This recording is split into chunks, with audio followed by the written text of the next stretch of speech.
The game at the beginning of 2024 to kick off this current trend of insanity. Suicide Squad Kill the Justice League has now affected Warner Brothers' bottom line, which is already beleaguered to start the year.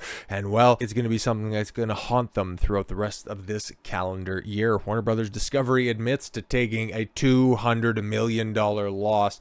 Okay, there was like Warner Brothers last year took a whole bunch of L's, okay, especially at the box office, taking a look at a different entertainment medium that they're very entrenched in. Okay, they had what? Four superhero films bomb. Shazam 2, I don't think it lost $200 million. You had Blue Beetle, which didn't even make $200 million. Neither did Shazam, I don't think. The Flash, the most, by some accounts, the most expensive film of all time. It didn't even lose $200 million, even though it cost somewhere in the realm of $350-400 million to make. And then Aquaman 2 at the end of the year, inexplicably being the best performing of the lot. I don't know, maybe because it was just released at an opportune time. But maybe by the time that we officially crunch all of the numbers, Suicide Squad Kill the Justice League is going to be a bigger bomb than The Flash. That's amazing to think about. Providing financial confirmation to the live service title reputation as one of the worst overall disasters in the history of video games. Warner Brothers Discovery has admitted that the absolute failure of Suicide Squad Kill the Justice League has ultimately resulted in a $200 million hit to their bottom line. That is crazy. And this is a studio, right, in Warner Brothers. This is a company that in 2022 only had enough money to release 2 films in the second half of the year. Black Adam, which lost the money, and the feminist psychobabble of the Olivia Wilde directed Florence Pugh starring Don't Worry Darling, where the big bad was an allegory for Jordan Peterson. This is not a smart company, and to think that its biggest bomb is going to be a video game with tried and true characters, tell me gaming is in a good spot. Just tell me. This concession to Suicide Squad Kills the Justice League's failure was offered by Warner Brothers Discovery CEO David Zaslav, and CFO Gunnar Weidenfeld during the company's Q1 2024 earnings call held on May 9th. And the first to speak on the topic was Zaslav, whose opening remarks briefly noted to investors that unfortunately the studio's Q1 financials were overshadowed by the tough competition at games following the great performance of Hogwarts Legacy. Yeah, imagine that. You have the best-selling game of 2023, which was Hogwarts Legacy, off of the back of all of the controversy surrounding that, and then you follow it up with the biggest bomb in gaming history. That's crazy to think about. And the disappointing release of Suicide Squad Kill the Justice League in Q1 in our gaming group. Yeah, and you have access to all of the biggest names in DC, and you did this with them. Show them even a modicum of respect. You couldn't even write something that had a glimmer of talent. It's amazing, man. Later, expanding on the information while breaking down the studio's quarterly financials, Weidenfels would further detail the $400 million plus year-over-year decline in reporting the company's earnings release was primarily due to a very tough competition we faced in games against the success of Hogwarts Legacy last year. Yeah, so comparing to themselves, where Hogwarts did gangbusters in this one, it just bust. In conjunction with the disappointing Suicide Squad Kill the Justice League this past quarter, in which we impaired, leading to $200 million impact to the earnings before interest, taxes, depreciation, amortization, the EBITDA during the first quarter. Crazy. $200 million loss on this nonsense. For the aforementioned earnings release, the EBITDA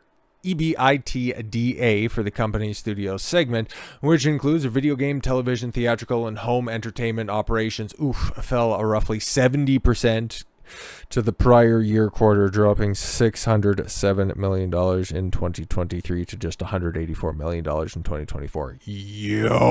And in the first quarter, they had, 2 of the best performing films of the holiday season. They had that Wonka gimmick and Aquaman 2. I guess for quarter two, is quarter two going to have Dune 2 in it? Yeah, I think it just crossed 700 million. So yeah, it's not going to hit $1 billion, but going to be one of the best performing films of the year that nobody remembers. According to Warner Brothers Discovery, the decline was largely caused by, yes, it killed the Justice League. With what little damage mitigation could be done to delivered by the theatrical revenue for Dune Part 2. Oh, so that even factors in Dune Part 2. And the home entertainment revenue for both Wonka and Aquaman Lost Kingdom. Oof. So all the goodwill, all the profits brought in by Dune 2 end up getting washed away by how bad Suicide Squad Kill the Justice League is. This is amazing.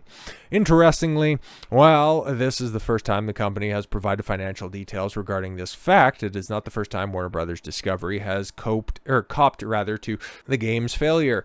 Speaking to investors during the company's previous quarter 4 2023 earnings call on February 23rd, right, yeah, that was just a couple of weeks after release, Weidenfels explained that when it came to the future of the video game segment, we are lapping the release of Hogwarts Legacy in February last year, and we saw the largest portion of very positive financial impact in that quarter. This year, yeah, Justice League, one of our key video game releases of 2024, has fallen short of expectations. Yes, it's to a point now where, you know, when they first made this announcement, there was, what, 1,000+ concurrent players of the game, and then we looked after the release of the first big DLC, okay, as you could see, goofy-looking Joker right up there at the top. That was the big thing. That was supposed to drag people in, you know, for season 1 of 13 planned seasons of this nonsense. 1,400, I think 13 or 1,400 concurrent players, and now there you have it. There you have it. At time of recording, 88 people were playing in the past. 88 people in the past hour. 13,000 people at its release weekend. 165 people were playing over this past week. Over this past weekend, 165 people tuned in to see the disaster that is the Justice League. I can't even believe, I can't tell you how bad this is. Okay, ultimately the result came as a little surprise given how badly the game, being its awfully written narrative, oh yeah, it's terrible. Okay, Mahler, shout out to Mahler, has a fantastic supercut of him playing through the game, and that's what I watched. I watched him play through just about that entire game on about 1.5 to 2 times speed because it was so terrible. Every aspect of that game was awful. It deserved to fail, not just for the fact that it really brought to light Sweet Baby Inc. and its toxic influence on the gaming industry. It was just a bad game. It was bad all the way around.